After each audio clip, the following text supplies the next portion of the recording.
po jako akawuwo tufu bona bavunanyizibwa kyenkanyi nedda nabeeranga ne maama ntenga tayinza kukolera wantu naunanga tamaze kuyonja ng'ebimu ku bikujjuko ebyokujaguza emyaka 39 egy'amagye aba UPDF bakoze bulungi bwansi mu katale eKasubi nga bano bayodde ebisaaniiko ogogola emyala nga bayambibwako abatuuze.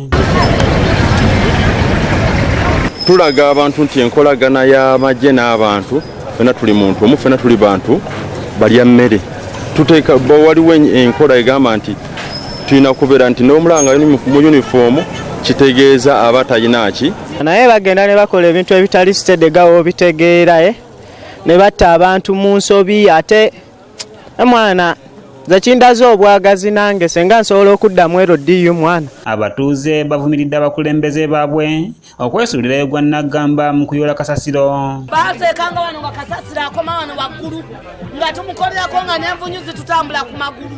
Si kinkola ya eKasubi eyo enkola yatandise ku mulembe gwange abantu baali bakuma ebisaaniiko mu midaala gyabwe nga tebabiteeka mu makubo owulira baali babikuuma naye ku mulembe gwange beefuula nti bannange ate nga boonoona. Omuduumizi w'ekibinja ekisooka Meeja Gen. Kawaga Samuel ategeezezza nti bo nga bannamagye beegatta n'abantu ba bulijjo ne beenyigira mu mirimu egy'enjawulo mu ssabbiiti eya Tarehe 6. waliwo abali emukono waliwo abali entebe waliwo abali enakawa so buli wonna we tuli UPDF weri tuvaayo ne tugenda tukola ne tuyamba ku bannayinki olwawo tubadde mu katale kano eKasubi ky'omukisa omulungi n'omulundi oguwedde nakalimu namwe ky'omukisa omulungi mbadde naffe nga tukola kyafumbulabye simanyi gwe ngenda kiteekako oba bakulembeze ba bitundu oba bantu bakolera munaka ne mutuufu bonna bavunanyizibwa kyenkanyi. Omwogezi w'ekibinja ky'amagye kino Bilal Katamba akubirizza abakulembeze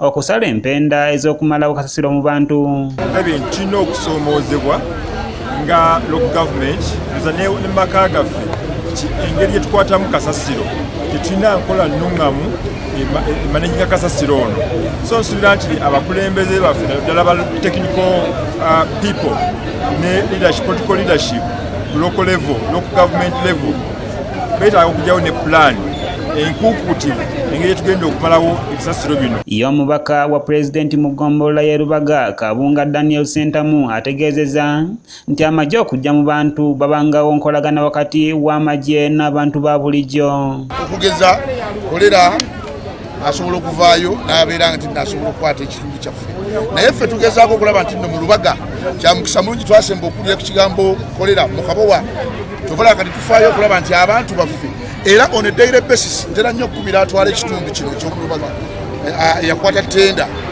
omwami oyo Titus tuba nnyo okulaba nti mukubiriza okulaba nti kasasiro waba akuŋŋaanyiriziddwa atwalibwe embudde twewala endwadde zino ez'obukyafu kibi nnyo. Kanyike Kevin yakusakidde eggulire lino ku lwa ABS Television. Wano wetubituuza kati sebo mbirengerewa ng'ate liri kkubo takiraba kakati yatugamba tubiteekaawo naffe tubijjayo eno ne tubiryalaawo